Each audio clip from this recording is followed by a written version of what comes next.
Bonjour à tous et toutes et bienvenue au Good Morning Trading.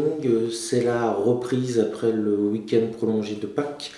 Les marchés européens, deux fois européens, américains et asiatiques sont ouverts. Donc on est reparti pour le trading. Alors brièvement, qu'est-ce qui s'est passé hier? On a vu uniquement les marchés américains. Les marchés américains, comme on peut le voir, ont fini pour le Dow Jones, le Nasdaq et le S&P 500 aussi en forte baisse. On a été à plus de moins 3% de baisse sur le Nasdaq. Puis on a eu un petit sursaut en fin de séance extrêmement léger. On est un petit peu reparti, on a un tout petit peu rebondi pour finir au-dessus des 6400 points sur le Nasdaq. Le niveau du Jones 30 a complètement explosé les 24 000 points. Donc on enchaîne, hein, ça fait maintenant 3 semaines que le Nasdaq descend, la même chose quasiment depuis pour le Dow Jones. Donc là, on est vraiment sur une spirale baissière. Alors qu'est-ce qui a provoqué cette chute? Ça a été encore la guerre commerciale entre la Chine et les États-Unis d'Amérique. Les Chinois ont taxé une centaine de produits américains supplémentaires en rétorsion, dont le porc surgelé. Alors, ce n'est pas des produits très importants qu'ils ont taxés, mais c'est une sorte d'avertissement à l'administration américaine en disant, je vous le fais de manière diplomatique, on n'est pas comme les Européens, on ne va pas se laisser faire nous, on est prêt à la guerre, donc on vous donne un avertissement, venez négocier, on peut faire un win-win plutôt que tout le monde perd à la fois, et on le voit très bien puisqu'on a... on a une déclaration, je vous citais, de Wang Hailu, chercheur au centre de recherche du ministère chinois du commerce, qui publie dans un journal extrêmement lu, hein. Bon, c'est un journal chinois, donc c'est la voix du gouvernement. Je cite, la Chine n'aime pas les guerres commerciales, mais étant du côté de la justice, Bioman, la Chine n'a d'autre choix que d'entrer en guerre pour mettre fin à la guerre. C'est joli. Hein, on est quasiment sur la citation latine, si vis pacum parabellum, si tu veux la paix, prépare la guerre. Les Chinois, c'est très différent, c'est si tu veux mettre fin à la guerre, tu es obligé d'entrer en guerre. Donc, c'est ce qui explique que les indices américains ont fortement chuté. Alors, ce qui est intéressant, c'est qu'il n'y a pas eu du tout de vente de panique en Asie, puisque Tokyo a baissé de moins 0,45%, ce qui a permis aux indices futurs américains de remonter. Comme on le voit dans la nuit, ils ont repris plus 0,40, notamment sur le Nasdaq, ce qui fait qu'on risque d'avoir une ouverture dans le rouge, certes en Europe, mais pas catastrophique. Ouverture sous les 12 000 points, au niveau des 12 000 points sur le DAX, niveau symbolique, et une ouverture a priori au-dessus des 5100 points sur le CAC 40. Donc pour le moment, très belle tenue du CAC 40, comme bien souvent. Et le DAX double en fait ses pertes, mais s'il reste au contact des 11 950, 12 000, c'est plutôt pas mal. Alors, en termes d'analyse technique, on voit rapidement que on arrive sur des points bas, on frôle les points bas du début février sur le Dow Jones, qu'on a été chercher les points bas du mois de mars très largement sur le Nasdaq et on se rapproche aussi du point bas du mois de février.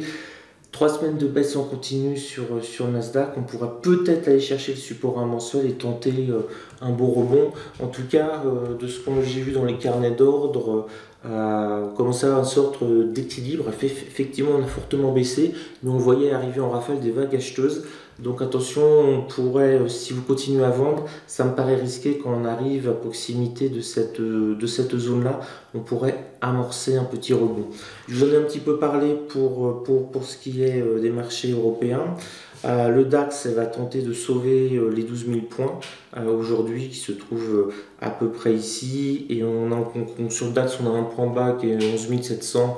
25, 20, 40 à peu près. Le point haut c'était les 12 000, on l'a ici la petite pointe 12 170. On n'est toujours pas revenu sur le niveau des 12 250 qui était vraiment un niveau aimant. Donc là on risque d'ouvrir un petit peu au milieu du guet, légèrement sous les 12 000. Attention à la réaction à 9h, hein, ça peut partir violemment. Et CAC 40, eh ben, il se comporte plutôt bien le pépère. Contrairement au DAX, lui il réussit à préserver les 5100 points. Vraiment, il a une tête au-dessus. On sent qu'il serait prêt à repartir pour un rallye plutôt nord, mais il n'est pas tout seul. Euh, Tant que les Américains baissent, on ne pourra pas décoller sur 440. Mais c'est vraiment ça qui est intéressant à souligner. On a été testé 4 fois, là on voit très bien les 5000, les 5025. Et ça a vraiment été la ligne Maginot, on n'allait pas plus bas. Et ça remontait boum, boum, boum, boum, boum, 4 fois systématiquement. Et puis on a eu cette accélération qui nous a propulsé au-dessus des 5150. Alors, de manière un tout petit peu plus technique, donc pour le Dow Jones, on voit bien qu'on a là le support à mensuel qu'on a effleuré. On pourrait peut-être y retourner, mais essayer à nouveau d'aller chercher les 24 000 points. Tant qu'on est au-dessus des 23 500, on pourra peut-être aller chercher le middle support à mensuel s'il y a un rebond, au moins retourner vers les 23 750. Donc c'est à peu près tout ce qu'on voit. Là on voit qu'on a eu bien un beau rebond sur le RSI en 5 minutes en fin de séance, ce qui nous a vraiment permis de sauver le soldat Dow Jones. On a repris comme ça une quarantaine de points là, enfin en fin de séance, pardon, à l'ouverture des marchés européens. Alors, on va voir maintenant, on va faire un petit tour sur notre ami le Nasdaq. Hop. Nasdaq avait les mêmes problématiques, hein, donc on baisse, c'est très clair, hein, on n'arrête pas de baisser. On n'a pas le point bas commence à remonter un tout petit peu légèrement. Là, on a un tassement, hein.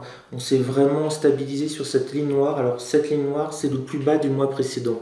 Je dis souvent, c'est très intéressant de s'occuper des points de ce type de points-là, les plus bas du mois précédent, les plus hauts du mois précédent. C'est vraiment des lignes qui sont extrêmement puissantes, aussi puissantes que des points pivots mensuels. Et là, on voit, on essaye de se raccrocher là-dessus de manière algorithmique pour pouvoir peut-être revenir sur les 6500, qui serait vraiment plutôt pas mal. Et si on baisse, on a vraiment le support mensuel qui là j'ai mis des alertes, ça pourrait vraiment être intéressant à jouer. On continue de baisser, support mensuel, on a une réaction algorithmique intéressante, surtout si le RSI est très bas.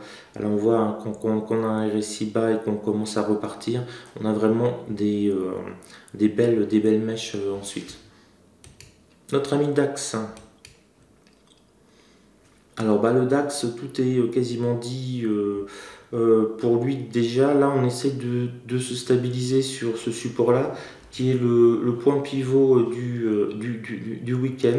Hein, là, on a rebondi sur le support 1 de la journée et on essaie de se stabiliser sur le pivot week qui est à 11 998. On est un petit peu en dessous. Voir si on réussit à se mettre dessus. Et si on baisse, par contre, on a ici une double support qui sont intéressants. Et on est très très bas. On est sur les 11 009 avec une chose intéressante en intermédiaire, un 11 950 qui peut être intéressant pour les scalpers. Donc vraiment, on va voir d'ici une demi-heure si on se met à fortement monter, à essayer par exemple de repasser au-dessus des 12 000 et s'appuyer sur le point pivot de la semaine ou s'enfoncer de manière extrêmement rapide. En tout cas, ça risque d'être violent à l'ouverture, à mon avis. Entre 9h et 9h30, ça va swinguer. Et notre ami CAC 40, même chose, hein, même constat, le CAC 40, lui, reste pour l'instant au-dessus du point pivot hebdomadaire, qui est les 5121. Donc il reste au-dessus des 5100, c'est plutôt positif. D'ailleurs, on voit là, même chose. Ce matin, ouverture, il a été tapé les 5100 et boum, une réaction acheteuse très forte. Il a repris quasiment 40 points en ligne droite, et puis là, il commence en attendant l'ouverture de 9h, à descendre légèrement. Il va peut-être prendre appui sur le point pivot hebdomadaire, mais en tout cas on voit que sur les 5004, les 5100 pardon, on n'est pas à 5004 sur le CAC 40, sur les 5100 on a vraiment une réaction très violente des acheteurs qui n'ont pas laissé descendre en dessous. Donc je dis quand même le CAC 40 c'est un indice qui semble bien résister en ce moment. On va voir donc le calendrier boursier. Hop. je vais aller le chercher. Alors, le calendrier boursier, l'agenda éco, aujourd'hui, qu'est-ce qu'on a d'important?